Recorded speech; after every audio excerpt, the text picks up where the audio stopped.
Hello, everybody. Welcome back to the show. It's episode 141. And I am your host, Shannon Rogers, your resident wood nerd, here to talk about some stuff going on in the industry, here to talk about a featured species of the month, which is Persimmon, or Diosporos virginiana. It's American Ebony, if you want to think of it from another name. But I also have some questions about Boxwood. I'm going to talk a little bit about some of the exterior materials that we use day in and day out. I want to talk about Bubinga, specifically as it relates to its CITES listing. And then I've got a fun little question from Evie about my favorite interview to date. So I think let's just jump right into it. I want to catch up on some of the industry news that's been landing in my inbox. Thank you to everybody who's been submitting questions, submitting news stories and things like that. If you have a question or if you have something you've seen in the news, send it to lumberupdate@gmail.com. You can look me up on Instagram @lumberupdateshow, and you can submit things that way. You can also just go to lumberupdate.com and fill out the contact form there as well. And always, thank you to those of you who support the show and sponsor me on Patreon at patreon.com/lumberupdate. Enough of that. Let's get on to some news. So I have kind of ranted and raved about mass timber for a while here, CLTs, GLTs, etc.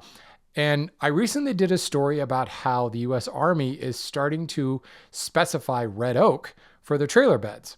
Well, kind of as an ongoing thing for the Department of Defense in general to start specifying alternative materials, the U.S. Army has been testing cross-laminated timber, CLT, mass timber, to build a modular structure that can withstand earthquakes.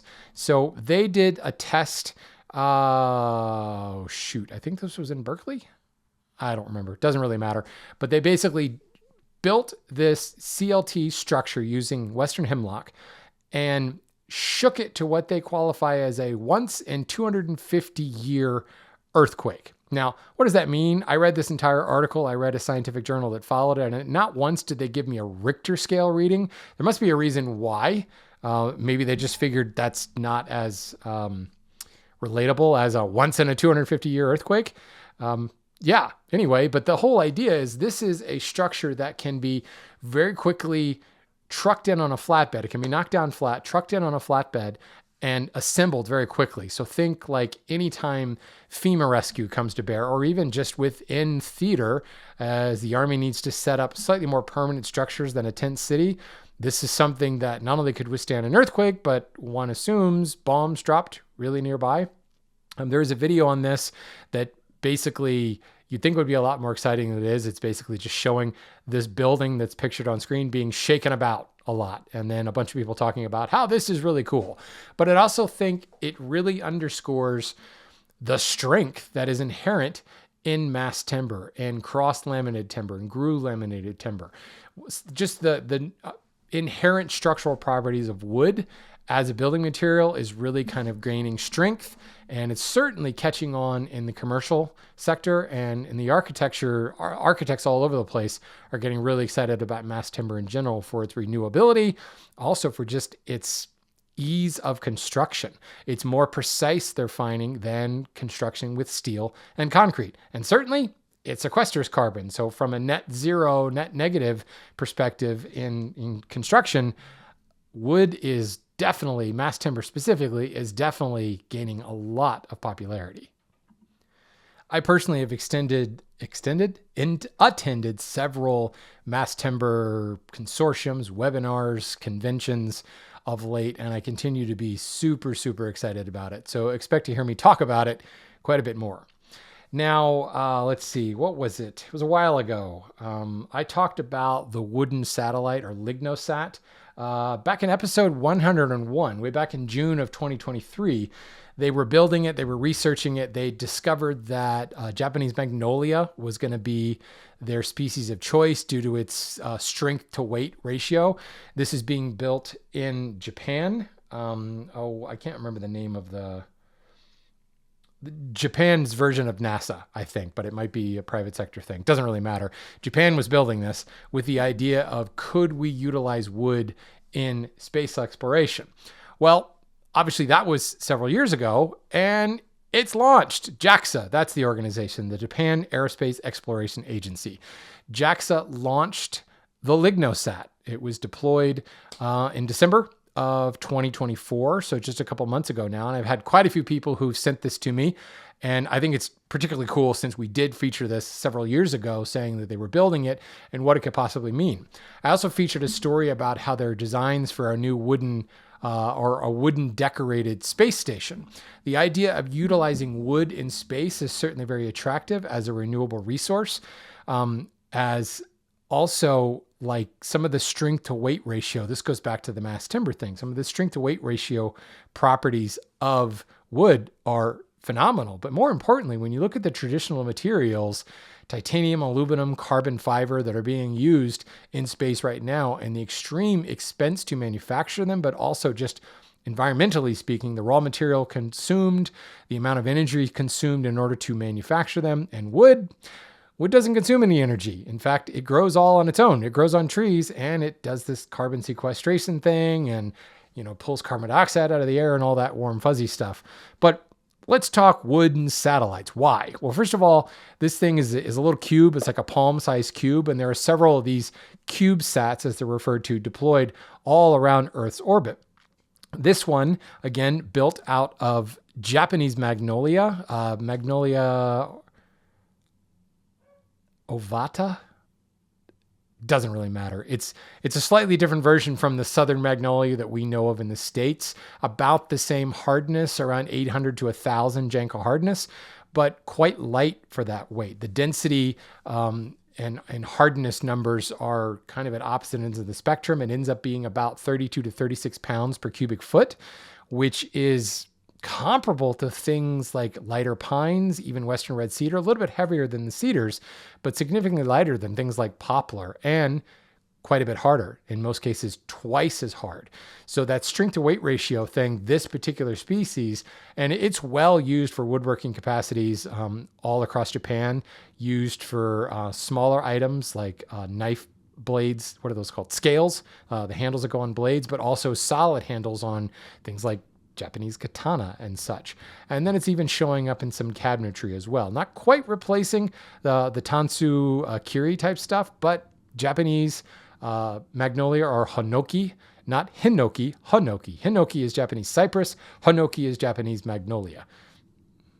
This is all useless information, but right, that's why you tune into the shows, for useless information. What I found interesting about this design is its construction. It was built, just planks for the sides, using full blind mitered dovetails. So if you've ever built a full blind mitered dovetail, I built a couple of them just in boxes. I built quite a few of them as demonstration joints in the hand tool school. You are now qualified to build satellites. Congratulations. Woodworkers have jobs in the aerospace industry. Woodworkers of the future will be crafting boxes and joinery to go into structures that will go into space. We shall see. What's the point of Lignosat? Lignosat is really just going up. It's got a bunch of instrumentation inside that's really going to monitor itself. How does the wood stand up to the radiation, to the extreme cold, all the just the pressures that are put on a material as it's put into space? And it's been tested. Now this is really the proof of concept. It's in orbit.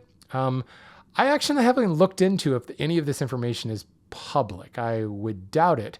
But in today's day and age, who knows? Lignosat probably has an Instagram page, an Instagram handle at this point, and we can check in to see how it's doing. But, it's a proof of concept to see how wood holds up against, geomagnetic forces and radiation and such. But why else are we doing this? Strength to weight ratio, renewability, sustainability of the material, but also as the satellite re-enters, it just burns into ash. Some of the metals and things that are in satellites often will re-enter the atmosphere. Sometimes they won't re-enter the atmosphere and they just hang out as space debris in orbit. I saw a graphic one time that talked about the sheer volume of space debris in orbit since, the early Gemini era. And it's shocking the amount of just junk that's floating around up there, but also the amount of junk that re-enters, doesn't burn up, and makes it all the way back to the ground. A wooden satellite would re-enter and there would be nothing left of it. So there would be no debris floating around, and you could force it to re-enter to essentially destroy itself to keep that stuff from orbiting internally around the Earth. Well, not internally, but until it decays enough to re-enter. So, there are other reasons behind this, but ultimately at this early stage, it all comes down to how does this stack up? And I don't know about you, but when I look at this, that is pretty. That is some really beautiful vertical grain magnolia right there. So yeah, not only is it cool, is it wood, is it a satellite made out of wood, but it's using really nice vertical grain magnolia. In fact, I think I need to feature magnolia in a coming episode very soon. So speaking of that, let's move on to my featured species, which is persimmon this month. This is one that I've had on my list for quite some time. It's a fascinating species because it's in the ebony family. It's not like they say, all these various magnolias are in the Meliaceae family, so it's in the mahogany family. No, this is in the same genus as the jet black ebony that we think of when we think of guitar fretboards and things like that. African ebony, Gabon ebony. This is in that same genus. Persimmon is American ebony or North American ebony. There are actually 3 species that grow in North America. There is the common persimmon, which is what I'm featuring here, Diosporos virginiana. There's also the Texas persimmon, and then there's the Chinese persimmon. Now, as the name indicates, the Chinese persimmon is not native to North America. It's native to China. But the fruit, the persimmon fruit, comes from the Chinese persimmon. The fruit of the Texas and the common persimmon is quite small, like blueberry in smaller size, and you can imagine quite bitter at that particular size. So when you go to the grocery store and you buy persimmons, they're coming from the Chinese persimmon that is specifically cultivated here in North America and around the world, for that matter, for its fruit. So we don't really see it from a lumber perspective. The same reason you don't really see a lot of pear lumber or apple lumber or peach lumber, because the trees themselves are grown and pruned to produce more fruit. So what you do see are small twisted branches that are pruned in order to produce more blossoms, more fruit, in other words. What's interesting about the common persimmon is that from a tree perspective, it's still relatively kind of an ornamental tree. It's about 80 feet tall and only about 2 feet in diameter. So not a really huge tree. It's got a really cool looking bark. It's kind of reminds me of black locust, but it's got kind of like square nodules scattered all over the bark. Reminds me not only of black locust, but some of the gnarlier, finer grained southern pines. I don't want to get into a bark conversation here, because honestly, bark is my weak point when it comes to identifying trees. I have a hard time telling one bark from another, but persimmon is particularly distinctive. But what I find interesting from a lumber perspective on persimmon is primarily what's sold is its sapwood. So the image that I put on the sticker here, and these are real images that are pulled from various sources. I will tell you though, in this particular image, I will copying to the fact that I slightly photoshopped this one in order to demonstrate what you normally find. That little narrow band of dark wood. And for those watching the video, this is persimmon heartwood. This is kind of it's a knife scale or pin blank. This is actually the only persimmon that I have. I had a pool cue blank a while ago, and I turned that into some, salt and pepper shakers years and years ago, probably 10 years ago. I specifically sought out this persimmon because I started thinking about it again and thought it would be good to have this. Persimmon heartwood, it looks almost like ziricote. The kind of chocolatey brown and darker brown and the swirls and things in it, it's almost a dead ringer for ziricote. The sapwood of ziricote is really, really creamy white, whereas the sapwood of persimmon is kind of a honey yellow. And here's the thing. Persimmon is a 2300 Janka hardness. It's probably one of the hardest species in North America, and you don't see a significant drop off in hardness as you move into the sapwood. And this board that I slightly doctored, basically what I did was it was a board that was cut kind of down the middle of the heartwood. So there was sapwood on one side and heartwood on the other edge. And what you generally find is sapwood in this narrow, 2-inch band of heartwood in the middle, and could be 6 inches of sapwood flanking that 2-inch band of heartwood. Well, That would be a 14-inch wide board, which you're just not going to find with persimmon. So 3 inches of sapwood and 1 inch of heartwood in the middle. And that's traditionally what you find. But what's interesting is persimmon has developed a market for its sapwood. In fact, most of the persimmon sold, when people look at it, it's this color that you're seeing in the sapwood, this kind of honey brown, dark, creamy caramel color. And that's what we're finding. So one of the uses today, I have a Bickford molding plane. This is a Snipesbill plane. And you'll notice what we call the boxing, which I'll get to a little bit later because it was traditionally made of boxwood. This is now persimmon. And I'm having a hard time getting it to focus here. But if you look at the long edge of this plane, you can see this is persimmon sapwood. And it's just as effective. Not that sapwood is really lesser than most species, but you will find a little bit of a drop off in the hardness, and it sometimes can be a little bit spongier, can be a little bit harder to dry. Persimmon pretty much is consistent throughout, and I think it's because the density is just so high to begin with. Density is 0.74. That's off the charts. When we think of most of the densities, at least of North American hardwoods we talk about, is in like the 0.5 range. You start talking exotic jungle woods and you get into like 0.6, it's very few that get up to 0.7 and above, let alone 0.74. This weighs about 52 pounds per cubic foot. It is a super dense, heavy lumber. And just this little like 6-inch long by 3-inch wide, 3/4 inch thick blank, it's ridiculously hard. You pick it up and you're like, dang, that's a lot. The technical numbers, they're huge, put it that way. MRR, 17,000, MOE, 2 million. They're so large that it doesn't really make any difference. The big part to think about here is the density being so high. I definitely wouldn't consider this any kind of bending strength or stiffness numbers here. They're going to be off the charts to the point where it's going to be potentially brittle if you're trying to do any kind of bending.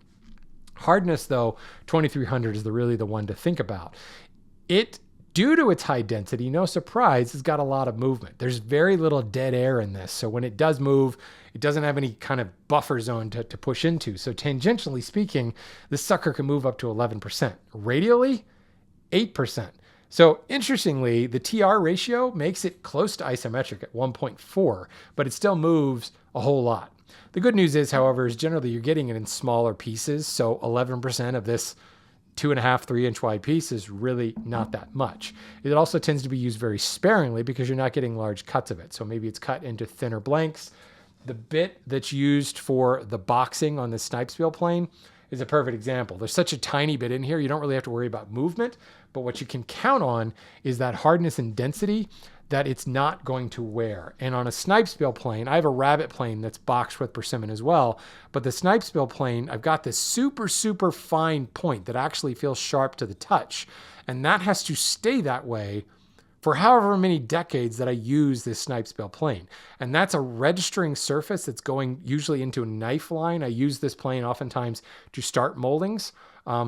This is fantastic for that. It's cutting really, really sharp quirks next to a bead or next to another flush element on a molding. So this has to stay sharp. And the blade, let me push the blade out. You can see the blade mimics that profile as well. That blade cuts right up to the point. So I've got to keep that boxed profile, or in this case, the persimmon profile, really, really well-defined and sharp for decades and decades that I'll be using this plane. And I have been using this plane now for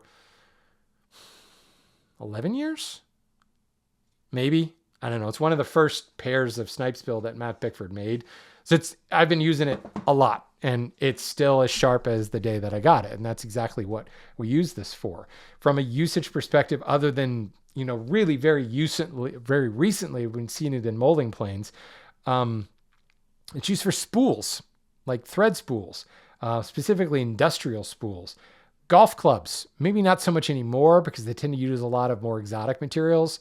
Carbon fiber and stainless steel and aluminum and titanium showed up a lot. But if you look at like vintage golf clubs, they use persimmon. In fact, a lot of the images that I found on the internet often showed both the sap and the heartwood being used in the golf club head. I think lignum vitae was also used from time to time. Used a lot in pool cues. So if you go searching for persimmon, you'll find it in smaller pieces like this knife scale blank, but you'll also find pool cue blanks. So generally 1.5 to 2 inches square by like 18 inches long. And there's a whole market for persimmon in pool cues. And if you just look at the graining of this, and again, if you're watching the video, Google persimmon or even look up Ziricote, you'll find it's a really very interesting appearance. I will tell you, persimmon, as hard as it is still easier to work than Ziricote because the grain is not nearly as interlocked. But yeah, mostly you're finding small pieces. So it's turned objects, decorative objects, and things like that. It is a semi-ring porous wood. You see some larger early wood pores that graduate down to smaller late wood pores, which is what gives it that semi-ring porous look. But large should be in air quotes here because even the large pores are really, really tiny. And I've got some anchor seal on the end of this board, so it's really hard to see. But if you look at images of it, blown up 10 times magnification, like on the wood database, those pores are not very big and they're pretty much invisible. The rays are essentially invisible. Parenchyma is diffuse and ignorant in aggregate. So you'll probably see more of the parenchyma than you will the pores themselves, the way they spread out around the pore. It's a dense wood. It's what you would expect of something like ebony. And similar to African ebony, persimmon has a very, very high luster. Even this raw blank has some luster when I kind of show it in the light here. And there is no finish on it other than, the anchor seal that's on the end here. So what are we looking at here for alternatives? Obviously, ebony, Gabon ebony is an alternative. But there's really a tale of two woods here because there's a market for the dark stuff, but also just as usable for the light sapwood. An alternative to some of that sapwood could be hornbeam, American hornbeam. Really, really hard, really, really dense, certainly creamier white than the persimmon sapwood, but similar structural properties. Hickory, you'll actually find a lot of similarities between the sapwood of persimmon and the appearance of hickory. Now, hickory is going to be a lot grainier. It's a ring porous wood, so it's going to be a little bit coarser texture, but similar hardness, similar kind of working properties throughout. Oregon myrtle, I featured that long, long ago. My first featured species before I started doing these stickers, I did Oregon myrtle. I built a table out of Oregon myrtle. Nice, dense wood, not nearly as dense and as hard as persimmon, but the appearance, the variegated grainy appearance looks very similar to the sapwood of persimmon. And then, of course, Ziricote, a dead ringer, I think, for the heartwood, and certainly a little bit easier, I would say easier to source, especially in board form, than it would be persimmon. So it really just depends on what you're going for. Are you using persimmon for its long durability, hardness, like you would in boxing a plane, or a striking element? Then going with persimmon itself. If you're going for the aesthetic, the appearance of the heartwood, then Ziricote is going to be a lot easier to source, certainly over a larger board. So Diosporos virginiana, our American ebony. It's a cool species that's spread all over the East Coast. Once you identify one of the trees, you'll be surprised how many of these trees are all over the place and have certainly been planted a lot because people see persimmon and think, ooh, I'm going to have a fruit tree. And then they plant the common persimmon and realize this is not being grown for its fruit. You will certainly find just as many Chinese persimmons, but more often than not, as ornamental yard trees, it is the common persimmon. And I've got 3 that I know of in my neighborhood. I was just down in Tennessee recently. There was a whole bunch of them in the parking lot of the hotel where I was staying. I saw a bunch just all over. Certainly as you move further south, you're going to find more instances of them, but you will find them up and down the East Coast of the United States, and then certainly cultivated all across North America and all across the world for that matter. Anywhere that is cultivating and farming persimmon fruit, you're going to find some variant of the persimmon. And for the most part, the working properties are about the same across the 3 species. It just comes down to availability. You're not going to find a lot of Chinese persimmon in lumber form because everybody uses it for the fruit. So let's move on. And, let me throw my little pitch in here. For those of you who sponsor me at the walnut level on Patreon, you will be getting this sticker shipped off to you. Everybody who sponsors at the walnut tier in the month of February is going to get one of these stickers sent to them. So thanks everybody for sponsoring the show and making my featured species sticker obsession continue to go here. Let's move on to some questions. So we talked about boxing on planes and why boxwood. I do have some vintage molding planes that have actual boxwood in them. I have a piece of boxwood that's in my other room. It's in my turning blank. I've got a Rubbermaid container that I keep a lot of my turning blanks in. They're all coated in wax and stuff. But Chris sent me an email and said, I've searched your archives and listened to most of your episodes, but I'm not sure if you've discussed boxwood. I know it's a shrub, but it's also a dream wood to turn because it's such a joy and does a great job holding detail. Seems like it would be a fun wood to do other small projects with. The problem is, I don't know if I've ever read anything on how to procure it or even plant it for the purpose of harvesting it. By the way, he says, I'm a triathlete. Would love to know your plans for the future. Maybe a bunch of woodworkers could all plan for an Ironman or half together. Share training tips and then meet up before the race to discuss wood and training. Just a thought. Hey, I'm all ears. I took a year off from triathlon last year, mainly because I screwed up my knee.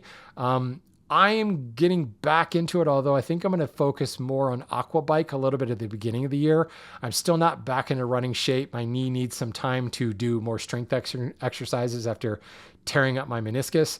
I could probably, first race of the year that I generally did is in early May. I'm going to do that, but I think I'm going to do the aqua bike, the swim and then the bike. And frankly, let's be real. I tend to come off the bike into T2, like in a top 10 placing overall. A couple times I've come in first overall, and then I finish like 85th after the run. I'm terrible at running, so maybe I'll stick with aqua bike for a while. I certainly would like to get back into the iron distances, but I don't think that's going to be this year. But we have some Strava clubs that are woodworkers that you can look into. Hell, I've even got a couple of groups on Peloton that are a series of woodworkers. So they're out there. Fellow woodworkers and endurance idiots, people who like to suffer, are certainly out there. But let's move on to your question, Chris. Boxwood. Yes, boxwood is a shrub. And it is an extremely, extremely slow growing shrub. It's also extremely valuable. You will find boxwood specialist landscape companies who will grow boxwoods and plant mature boxwoods in your yard, because you can plant one from a, small seedling or whatever, and it will not have changed in size like 10 years later. When I moved into my house in 2006, I had boxwoods that, and they often get pruned. They can be pruned very much like topiary. These hadn't been pruned for a while, but they grow very spherical in shape. These boxwoods hadn't been pruned in more than a year because the lady I bought the house from had moved into her retirement home. These boxwoods she planted, so this was in 2006, she planted the boxwoods in 1966. This is the first thing she did when she moved into the house. When I bought the house, 40 years later, exactly, the boxwoods were about 3 feet tall, and most of that was the shrub itself, like the leaves. The leaves were probably, a sphere that would have been about 3 feet in diameter. But once you started pruning past that top layer of leaves, it very quickly disappears and it's very woody and branchy underneath. The actual trunk, in other words, any measurable amount of wood on a 40-year-old boxwood, was about 12 inches tall, and I would say 2.5 to 3 inches in diameter. And worth a bloody fortune. Except I had 20 of them. 20 of them. So I had a specialist come out because they were frankly in the way and I needed to expand my deck. They also smell kind of bad. In the fall and in the spring, they smell kind of rotten a lot of times. So I needed to have them removed. And I knew how precious boxwood was. I was already collecting vintage planes at that point and knew, I'm going to harvest this. I'm going to use it for boxing and do all kinds of interesting things. Boxwood is quite hard. I don't actually have those numbers in front of me. So let me just stall for a little bit while I pull that up. Long story short, I had a specialist landscape architect come out, and he told me that each one of those boxwoods was worth about $400 to $500 a piece because they were so large. But at the same time, that was a bit of a curse because they were so large and so heavy that they were difficult to remove. And there was every chance that by removing them, first of all, removing them required specialty, those coring things that come in and core out an entire root bulb of a tree and transport it. You would need that type of machinery to core out the root structure. And there's every chance that it would end up dying because you didn't dig deep enough. So the extraction was complicated enough that you would lose most of what you would gain from buying it. So it was one of those things where they're really valuable where they were sitting. If they were half that size, I probably could have gotten $200 from them and had them removed for a song. So they had gotten so big that the value was offset by how expensive it would be to take it out. So gardeners out there are rolling and screaming at their screens right now because I didn't have them harvested. I cut them down myself. They were in the way. I dug them up and I cut them down and I sliced them up on my old Grizzly 12-inch bandsaw years ago, and I set them aside to air dry. I dipped them in wax entirely and set them aside, and I still do have some pieces of them. It is a phenomenal wood to work. By the way, I pulled up the numbers. So we talked about Persimmon being 2300 Jenka hardness. Boxwood is 2940, so it's even harder. It is pretty much the same movement-wise. It moves a whole lot, 11% tangentially, 7% radially. So a little bit more than Persimmon, but similar TR ratio. So it's just a very uniform species. It's very nearly invisible grain, carves. I mean, it's hard, but it carves extraordinarily well because it is so homogeneous, like basswood. Everyone loves basswood for carving, except they love it because it's homogeneous and super soft. This is homogeneous and super, super hard. Similar in a lot of ways to hornbeam, but boxwood is going to be super small. So you really don't find it commercially available, definitely not commercially available. And if you do find it available on like eBay or, an Etsy wood seller, it's how they got it the same way I did. They harvested it from an existing shrub. And yeah, I mean, it's not impossible to find. It's out there. People recognize the value. People understand its value as a workability perspective, as a wood to work. But I actually don't think it classifies as a tree. I'm not sure that it does. What does the wood database say? Yeah, it does classify it as a tree. And it may be that what we're talking about is a couple of different variants on it from a shrub perspective. Buxus sempervirens, boxwood or European boxwood or the common box. Yeah, it's kind of found all over the place. I would love to hear from my Brits in the listener audience, because when I was over in Great Britain, boxwoods are everywhere, used in manor homes and garden landscapes and things like that. And I know that European boxwood or British boxwood is highly prized, but I doubt they're harvesting it for its wood. I could be wrong, but yeah, it's just because it's just not. It's used more for garden ornamental purposes, and the amount of work required for the little amount of stock that you get out of boxwood is why you really don't find a lot of it. So what I would tell you, Chris, is if you do find a seller of it, snatch it up and treat it like it's precious, because you may never get any again. And if you want, plant some boxwoods and maybe you can harvest them in 20 years. Really, in some respects, it's the same as a tree. Like, you're not going to plant a tree and plan to get lumber out of it outside of, 20 years if it's a softwood, 30 years maybe if faster growing, 40 years for most hardwoods. So yeah, I suppose plant some boxwoods and harvest them 40 years later like I did, and you'll end up with maybe a small peppermill blank. That's what you get out of it. Also, that's why boxing in planes is trending towards persimmon. But also why British-made, London-made planes used boxwood, because they used a lot of boxwood back then. Not a huge demand for it anymore. The demand for it now is as a garden shrub, essentially.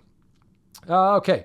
Michael wrote in. He says, I'm going to be rebuilding the decks on my house in the next year or two.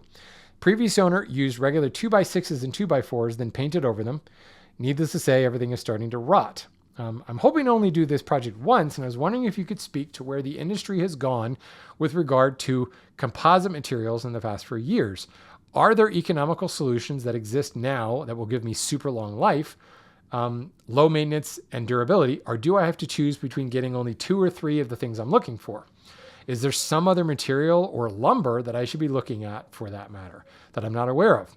To make things more complex, I live in Alaska and weather, quote, might be a factor. So what I wanted to do is just kind of break down what's on the market, what are the lifespans and possible warranties that you may be running into. So he asked about composites. What do we mean? Composites are polyethylene, wood flour based generally. You will find composite decking, which is a wood flour compressed with resin. Then you'll find capped composites, which is a wood flour core with a pure polyethylene cap over top of it.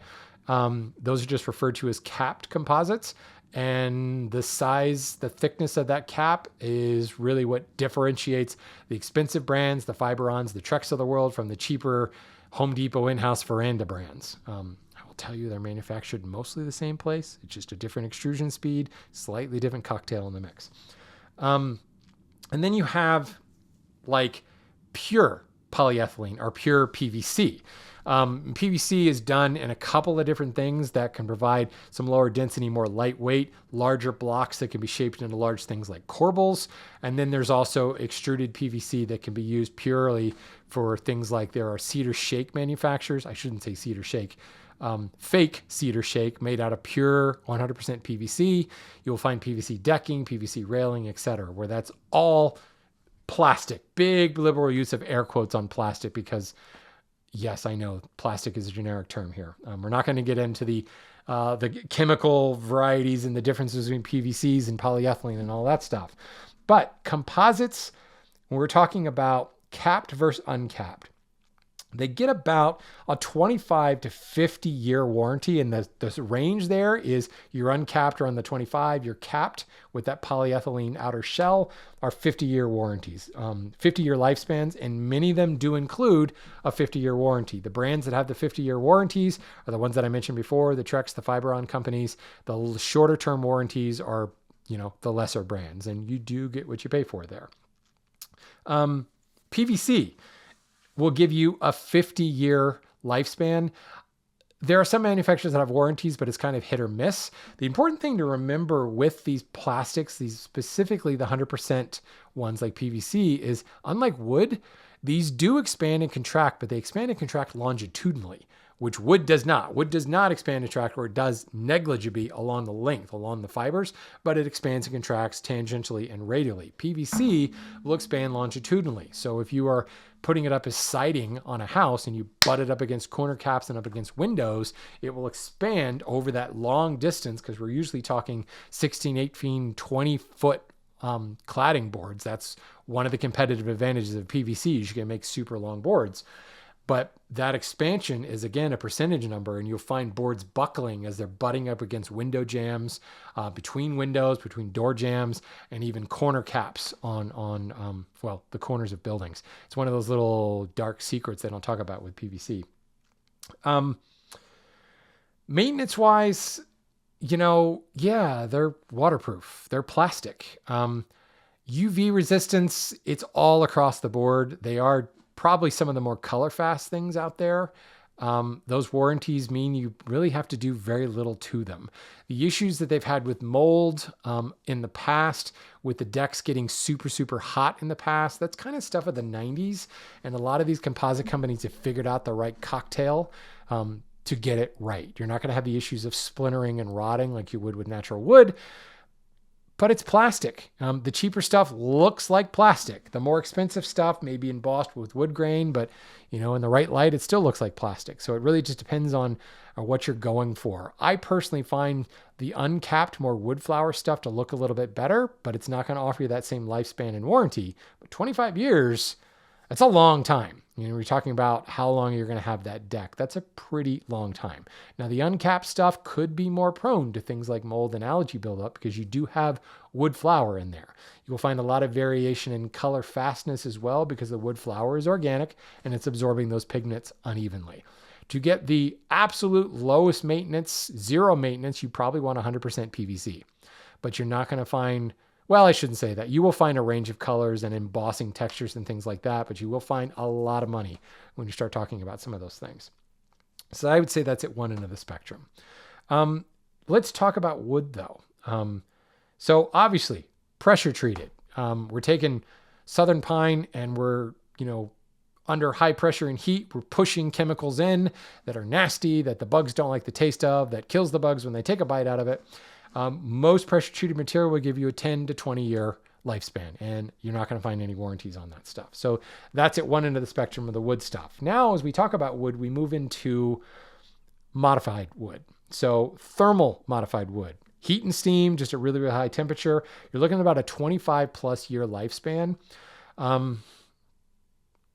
don't really know of any companies that are offering a warranty as say. Some of them will have a air quotes warranty, and it basically says, hey, give us a call and we'll do right by you, but it's not really something you can put a claim on and enforce because it is still a natural wood material. And all of them, if they say anything, will say you have to follow our installation instructions and our care and maintenance instructions to the letter or the warranty is void. So it's kind of an easy way to not fulfill that warranty. So I wouldn't really count on a warranty there. But again, 25-year lifespan, that's the same as the lower end of the composite market and exceeds that of the pressure treated market. And it looks a hell of a lot nicer. It's real wood. Thermally modified ash has a deep brown kind of walnutty color. My laptop is sitting on some thermally modified ash. There's thermal ash, deep brown color, really beautiful stuff. Thermal modified wood can be a bit more brittle. It's not really something to worry about when you're talking about typical joist spacing. If your joist spacing on your deck is to code, the brittleness is not a factor. Driving screws, definitely want to pre-drill them. Driving nails and staples can be a little bit harder, especially if you're using a hidden fastener install and you're driving through a thinner tongue. That can be something to be aware of. I would definitely screw rather than nail. Chemically modified, acetylated wood. The first one that comes to mind is Accoya. In fact, I was just in Tennessee at the Accoya plant. Here is their first run from the U.S. factory. Accoya is essentially wood modified with vinegar for all intents and purposes. It is not treated. Pressure treated wood drives chemicals in and then it leaves the chemicals in the wood, and it's the chemicals that repel the insects and things. Acetylated wood has chemicals infused into it, and those chemicals molecularly modify the wood, and then all the chemicals are flushed out of the system. So all that's left is wood, but now its molecular structure has changed and there's no more water bonding sites. So water doesn't stick to it. So it's stable. It doesn't expand and contract. It does a little, like 1.5%. But it's essentially waterproof and rot resistant. There's nothing there for the bugs to eat. There's nothing there for the algae to grab hold of. And water just sluices right through it because there are physically no hydroxyl bonding sites that water grabs onto. All that's left are acetyl compounds from that vinegar that was sluiced through the wood, or acetic anhydride if you want to be specific. Accoya has a lifespan of 60 plus years. And honestly, they're saying it hasn't been on the market long enough to say longer than that. Acetylated wood goes back a long way to the early 1900s. But from an industrial perspective, it's young enough that they're saying, hey, it's still going strong. And they're using this stuff to line like canals in the Netherlands, and it's still going strong. Accoya specifically puts a 50-year above ground or above grade warranty on their wood and a 20-year in-ground contact, which is fantastic. Because pressure treated, we often talk about pressure treated is great because it can be in-ground contact. Well, I talked about that 10 to 20-year warranty with pressure treated. In-ground contact falls on that 10-year warranty. Chemically modified or acetylated wood, you're doubling that and going with 10-year in-ground contact warranty. And it's a warranty in the truest sense of the word. So, it looks a bit, it's radiata pine. So it's not the super attractive stuff, but you can throw it out just like it is and not put a finish on it, and it will essentially be maintenance free. It will silver gray all on its own. You can put a finish on it and you could maintain the color if you wanted, but now you're talking about maintenance. This is something, as is thermal modified, it's the same thing. You can stick it out with no finish on it and it will weather to a silver gray on its own, and there's really no upkeep and maintenance there. The minute you start applying finish, I don't care what you say, there's going to be maintenance. Like the best finishes in the world will maybe get you maybe 5 years in ideal circumstances. Most of the time it's revisit every 1 to 2 years to refresh that finish. Or the finish just wears off and it's no longer beating up anymore. But these modified woods don't require any finish. So moving on to a physical or biomodified, the first product that comes to mind is Ebony, that's using a furfuryl alcohol. where, similar to the chemical treatment, they're pushing alcohol into the wood and it's molecularly modifying the structure of the wood. It's taking those hydroxyl compounds, and the alcohol itself is replacing them and stopping them up. That's a biological modification, though, because what we're dealing with is a living organism that's doing that.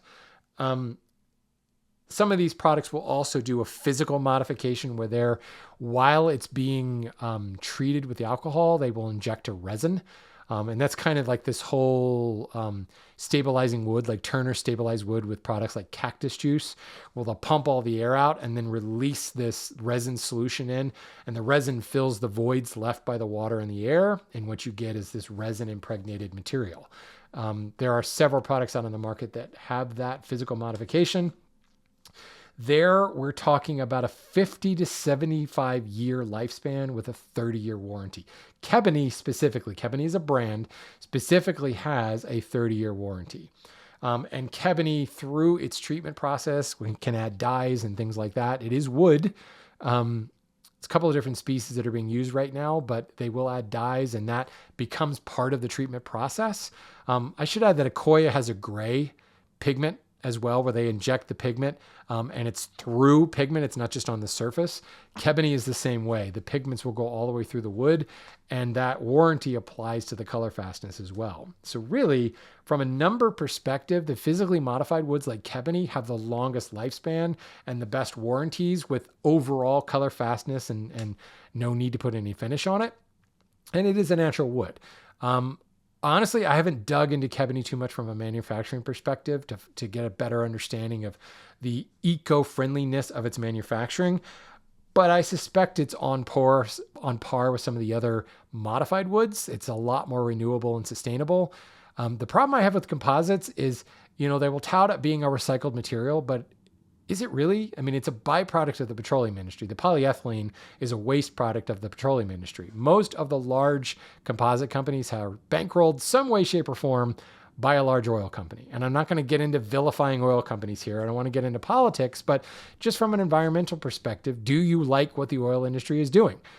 Is the oil industry sustainable and renewable? Compared to wood, not a chance. So we're buying a material that is using a waste product, so at least it's using that waste product. But if the oil industry wasn't there in the first place, we wouldn't have the waste product. So, yes, it's a recycled product, but is the means to the end really important? And in that really, yes, I love wood. I'm always going to side towards wood than I would over a plastic. I do like where composites have come over the years. It's definitely a heck of a lot better than it was in the 80s and the 90s. There are some really attractive products. Price points are going to be the upper end of the spectrum. But honestly, some of these modified products are going to be pretty expensive as well. They're going to be 3, 4, 5 times more expensive than your pressure treated. Sometimes way more than that. During COVID, it was like 20 times more.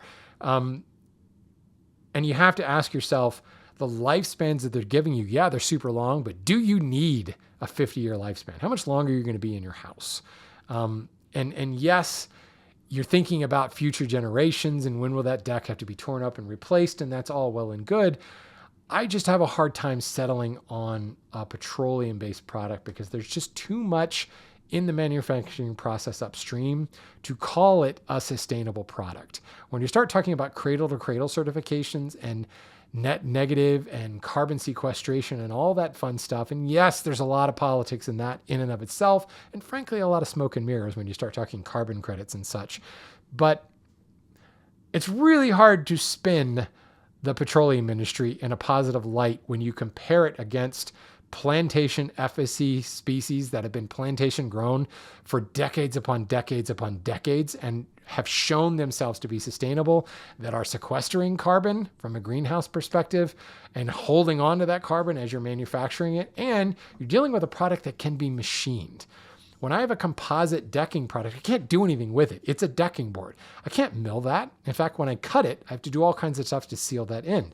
This is raw wood. I can run it through a planer. I can cut it with a hand plane. I can cut it with a table saw. I can mill it just like I would any old wood. In fact, this handles joinery really well. It doesn't have the same brittleness that some of the thermal stuff has. But thermal is still wood. Thermal can still be manufactured into things.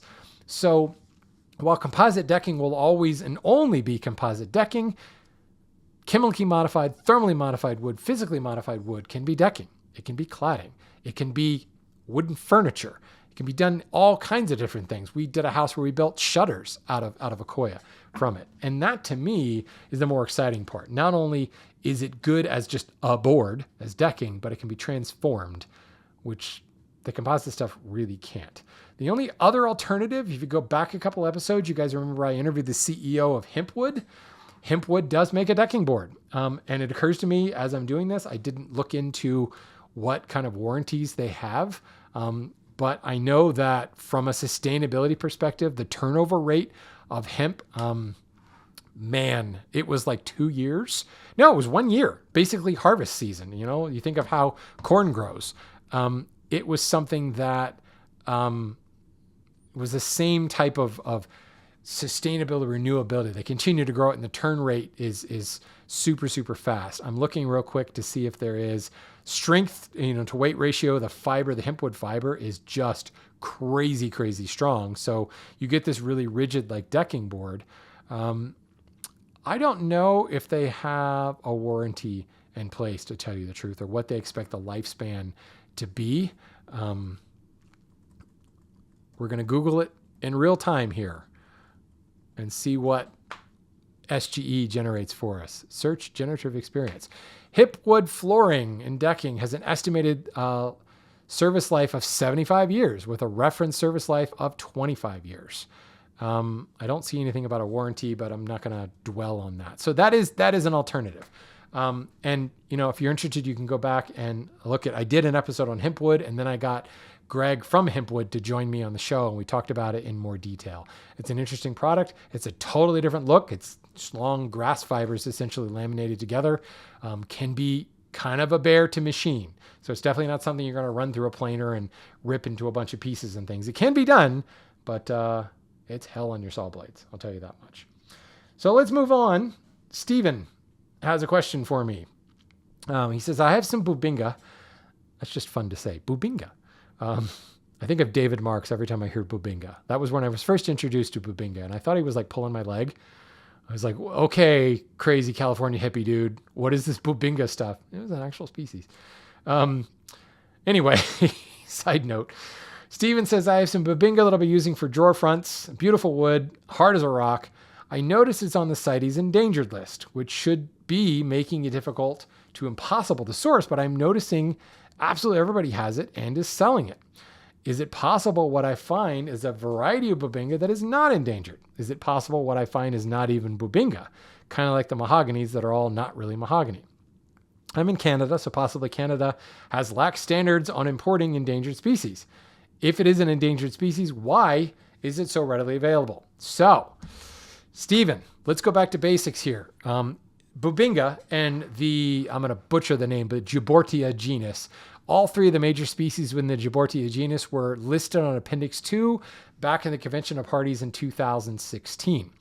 This was honestly a wrong place at the wrong time type situation. Bubinga looks strikingly similar to a lot of the rosewoods that were heavily endangered and being logged like crazy and sourced for Chinese furniture.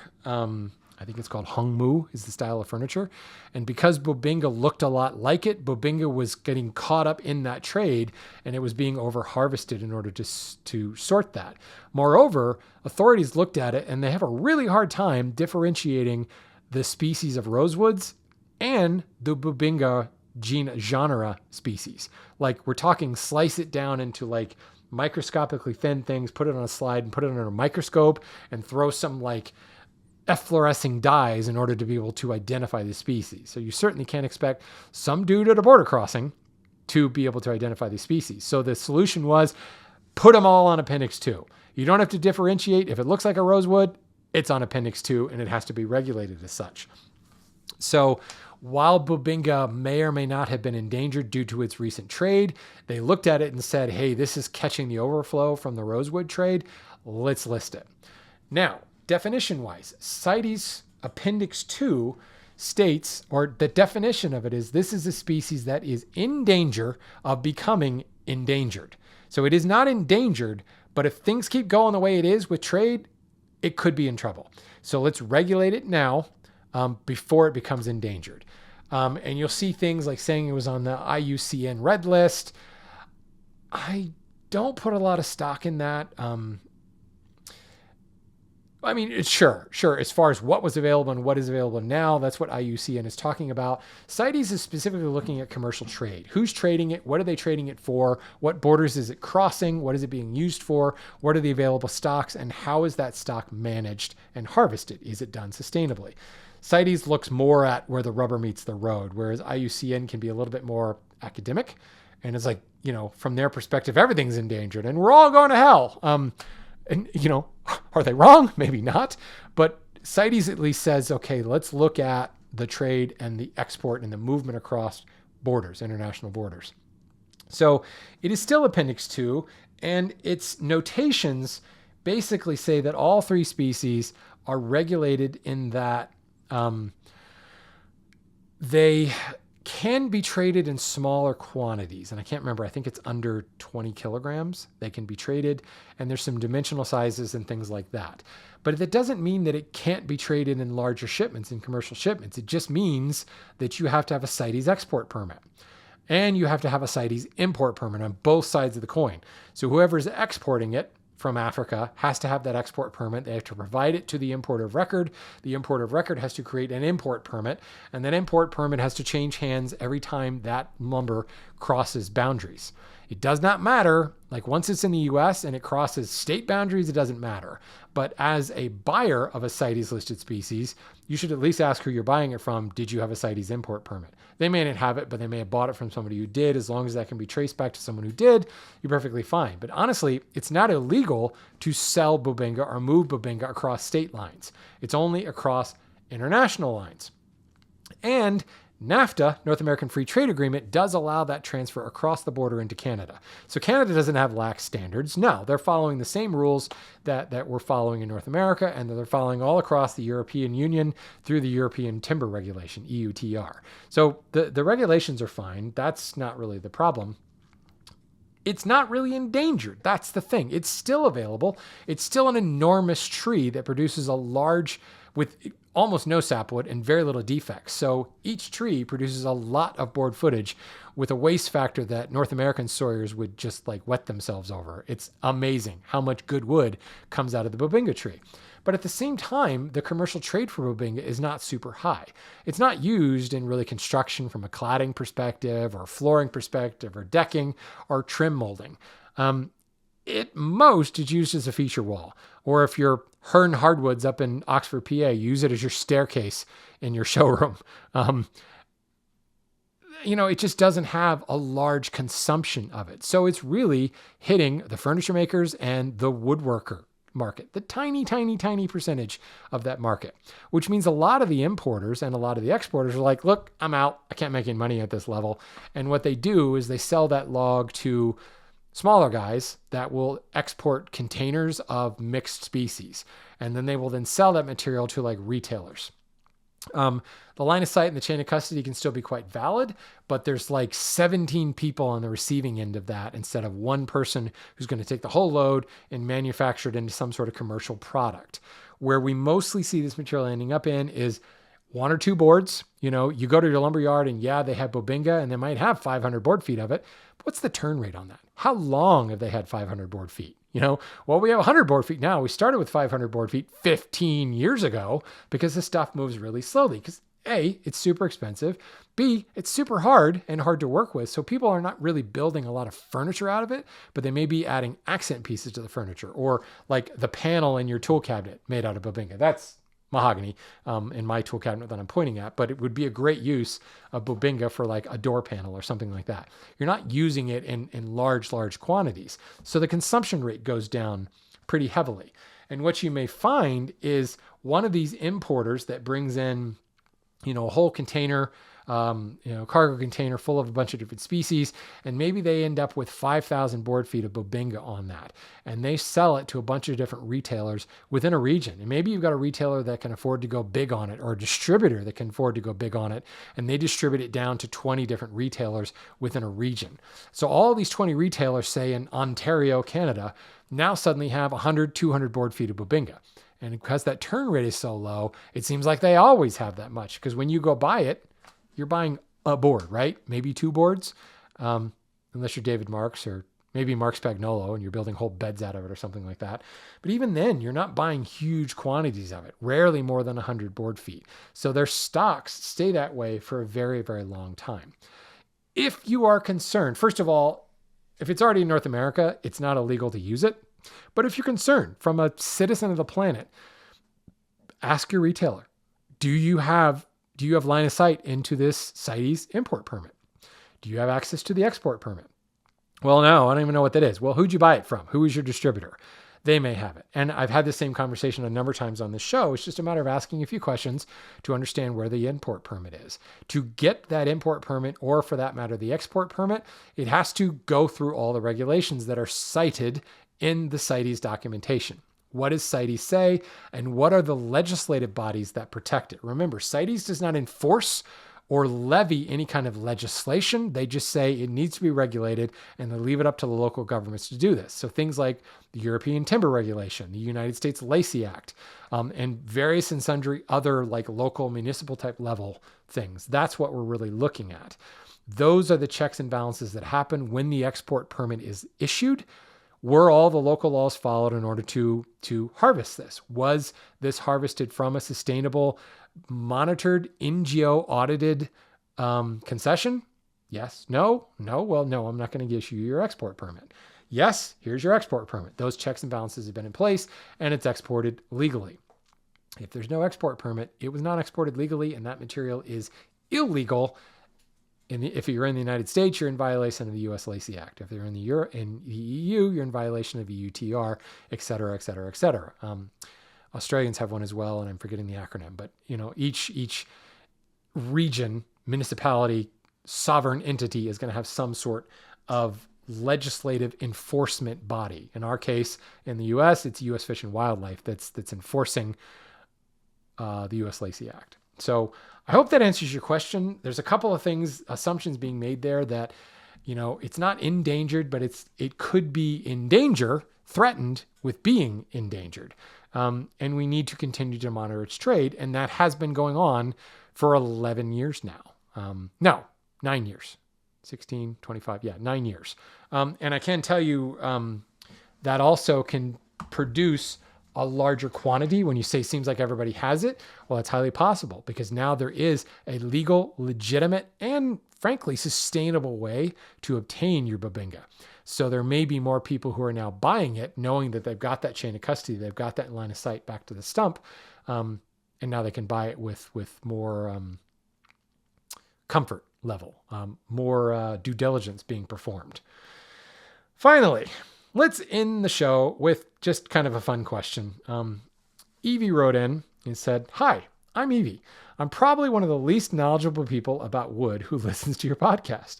I first learned about your podcast through a YouTuber called Big Tug. I think I mentioned this on the show. He called me wholesome. Okay, I guess I'm wholesome. I don't know. Listen to Wood Talk and you will eliminate that thought. Anyway, although Evie goes on to say, though I originally just used your podcast to fall asleep, you and many people, I've in a funny way become invested over time. And because I know not a ton about wood, I thought I'd ask a more general question. What is your favorite person you've interviewed on the show? Thanks for an amazing podcast." So thanks, Evie, for writing in. I appreciate that. And thank you for listening for someone who isn't maybe interested in wood or isn't a woodworker. I think it's fantastic that we're just spreading the knowledge here. I thought long and hard about this because I've interviewed some really cool people, from physicists to aerospace engineers to a lot of sawyers, CEOs of companies. I actually have a couple of interviews that haven't been released yet that are in my top 3. Hint, hint, some cool stuff coming soon. But honestly, and not just because it's recent, my favorite interview to date was with Camp Small, with Sean Preston at Camp Small. And I will say that because I've had a few other interviews that haven't been released yet with other municipalities, and they're all turning to Camp Small Baltimore and what they're doing.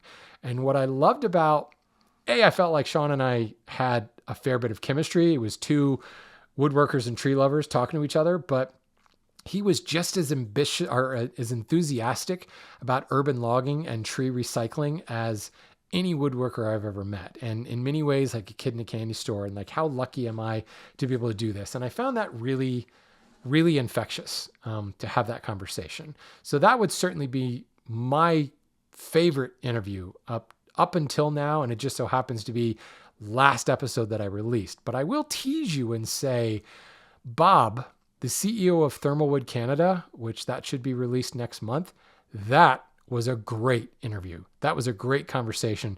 Two wood nerds having a great time nerding out about what can be done with modifying wood. So that's my little tease, my little stay tuned for the Thermalwood Canada episode coming up probably within 2 episodes or so. So thank you, Evie. Thank you for writing in. Thank you for listening. Thank you for hanging tight with me. And thank you for listening and learning subconsciously while you're asleep. So again, folks, keep writing in, keep sending in questions. I'm due for like a mail grab bag episode. I've got questions building up left and right. Don't get discouraged. Keep submitting them. I will be hitting them at some point. Again, go to lumberupdate.com. That's where you'll find the notes for this show. That's where you'll find the contact form to submit your questions, or just send me an email or send me a voicemail to lumberupdate@gmail.com. Love to hear your questions. Love to answer them. And if you have any feedback on what I've talked about today, if you are a satellite engineer or someone that specializes in Australian timber regulations, let me know. I'd love to talk to you. Hell, careful what you say. You might even get invited on the show. Until next time, folks, go out and buy some lumber and then fashion a satellite out of it and ship it up into space and be part of the next generation of space explorers in wooden spacecraft. See you later, folks. Industry.